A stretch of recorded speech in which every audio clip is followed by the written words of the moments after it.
саламатсыңарбы? Саламатсызбы? Рахмат, отурабыз. Кана балдар, саламдашып алдык. Эми үнүбүздү даярдайлы.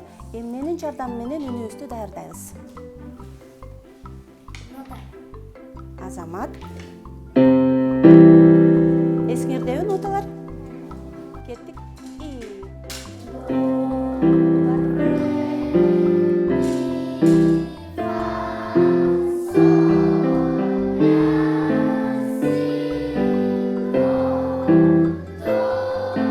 Менин атым Миргүл Адылкановна. Өзүм болсо Мукаш Абдраев мектебин аяктагам, андан соң консерваторияны аяктагам. Бул мектепке келип иштегениме 2 жылдын жүзү болду. Буга чейин Бысмылда деп мугалимдик кесибимди 70-гимназиядан баштагам. Андан кийин Сапат коомуна тийиштүү мектептерде дагы иштеп келдим.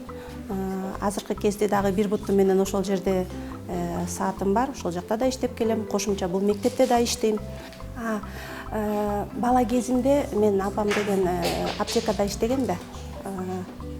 Анан мен ошо бала кезимде апамдай болуп доктур болом деп кыялданчумун.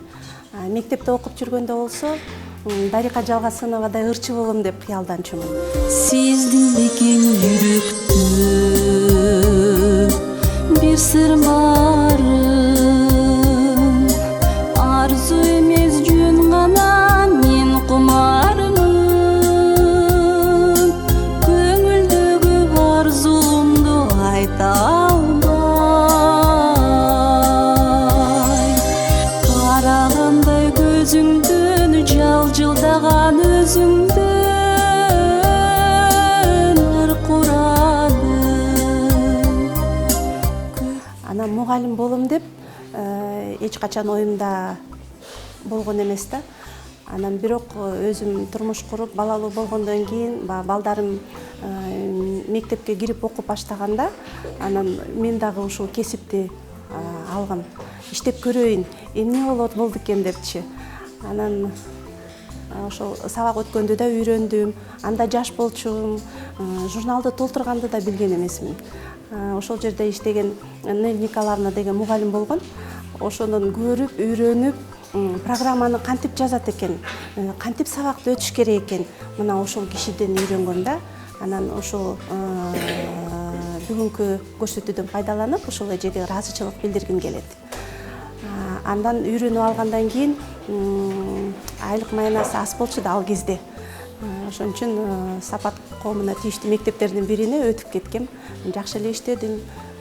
Анан азыр болсо ошол мектепте эмгектенип атам. Анткени бул жерде балдарым окуйт. Ошо балдарым жардам болсун, кирип чыгып балдарымдын окуганын да көрөйүн деп анан ошол жерде иштеп калгам. Бул деген биздин стандарт боюнча берилген программа. Ошонун жүзүндө иштейбиз.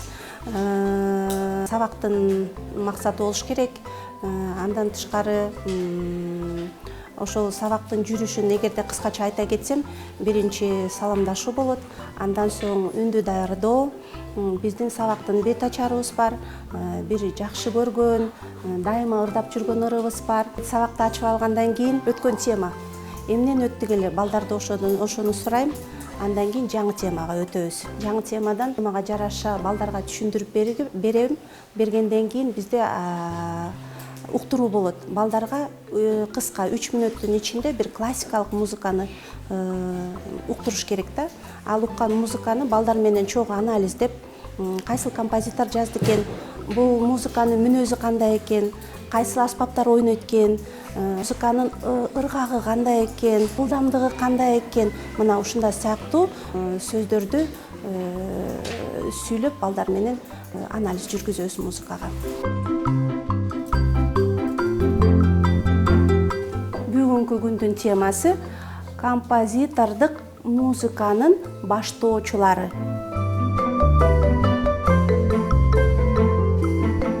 Андан кийин бизде жаңы ыр болот. Жаңы ырды сабакта кантип жатташ керек балдарга ошол ырдын ыр саптарына да көңүл бөлөм, балдардын ырдоо диапазонуна да көңүл бөлөм. Ырды жаттап кыскача анан үйгө тапшырма берип, ошону менен сабагыбыз аяктайт. Дайынбызбы? Балдар, кыйкырбайбыз, кадимки эле үнүбүз менен ырдайбыз. Ырдап атканда музыканы угабыз. Музыкадан астыга озуп кетмей жок, артта калмай жок, чогуу басабыз музыка менен.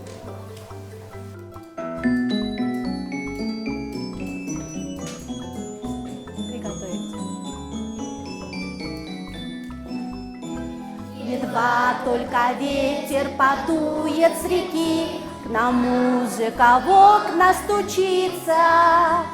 Ведут перекличку трамваев звонки, чирикает первая птица. Пауза. Это чудо, это музыка повсюду, летает ниоткуда, играет и поет. На концерте соловьином, дали крике журавлином, даже в писке комарином всюду музыка живет. Анан эжеке балдарга түшүнүктүү болсун деп эки тилде эркин, орус тилинде да аябай жакшы деңгээлде сабак өтүүгө аракет кылат. Анан мен ойлойм ушул музыка сабагы бир жуманын ичинде калган сабактардан чарчап, маселен, математика, физика, андай-мындай сабактардан чарчаганда, балдар үчүн мен ойлойм ушу эс алуучу сабак деп.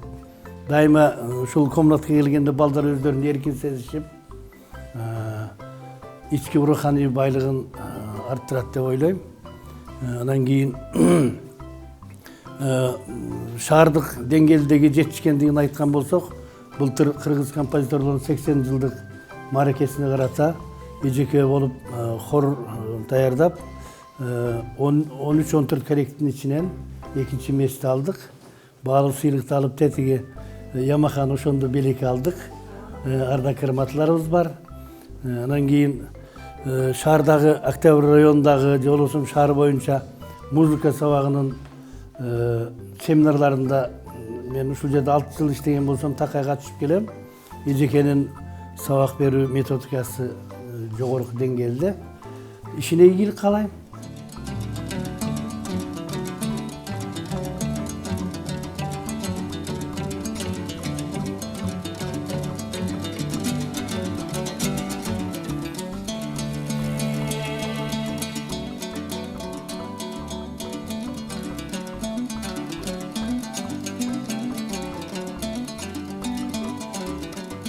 Өзүң айтып койсоң.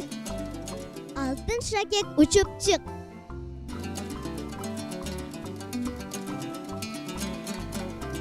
Раяна, сен бүгүн бизге эмне дайындап келдиң? Бүгүн болсо атам апам жана мен деген ырды даярдап келдим. Анда эмесе көңүлүбүздү Раянанын ырына бөлөлү.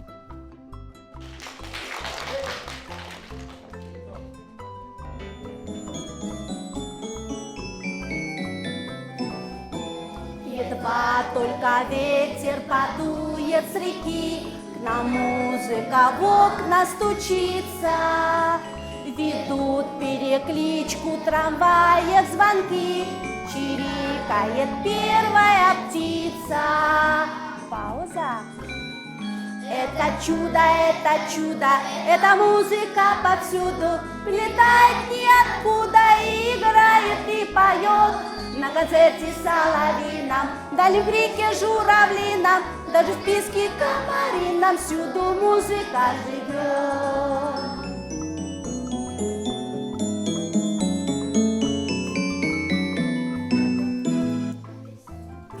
Балдар менен иштеш мага жагат.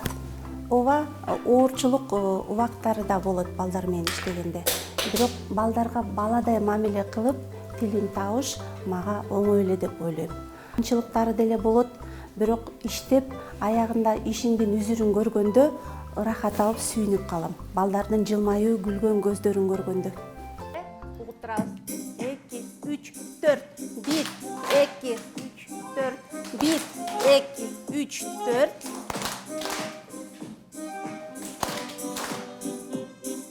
Раз, два.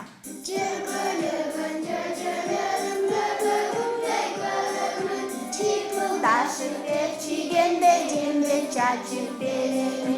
Şıpıldaşıp hep çiğgende cemden çaçıp verelim.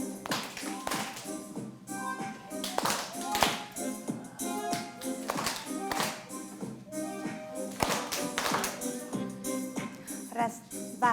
Kusakları doygun gözle çıvarışladığının Havuz ketse ennesinden bilbek eken ölür Havuz ketse ennesinden bilbek eken ölür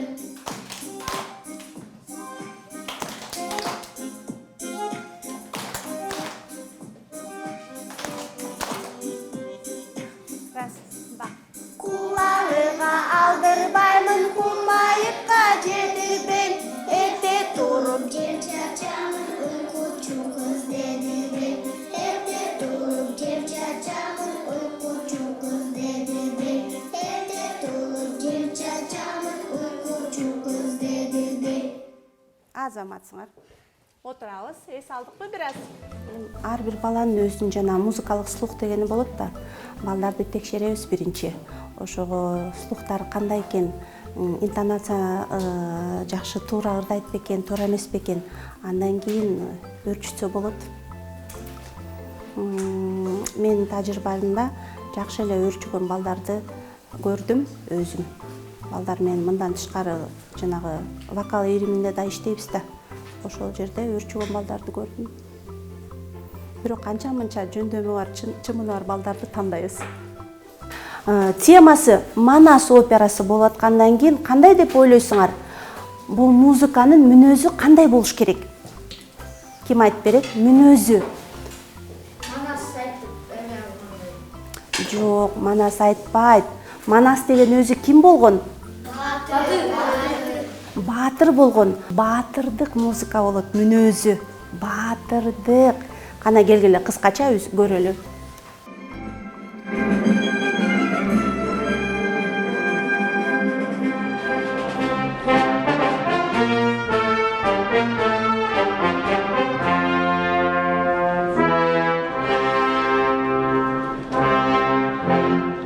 Akşam parçayım geldin ki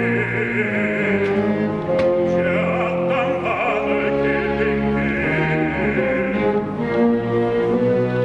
Başar boy bahçeden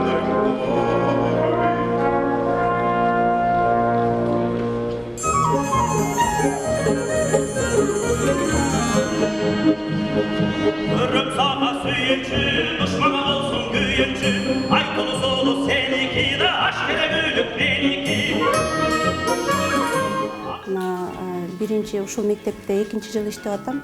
1-нчи жыл келгенде эле музыка сабагынан тышкары вокал иримин жетектейм. Ал жерге үнү таза балдарды тандап алып иштейбиз. Шаар ичиндеги конкурстарга катыштык, эл аралык конкурстарга катыштык. Шаар ичинде конкурстан 2-нчи орунду алган кызыбыз бар.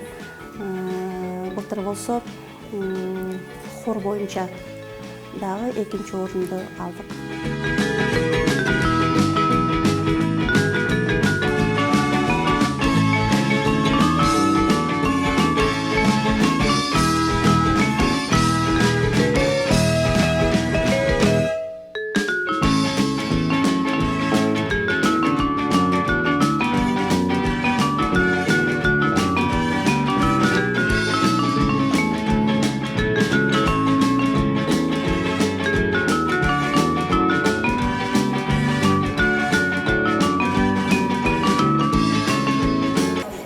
Жакшы баргыла балдар. Мен силерди күтөм кийинки сабактан. Всё?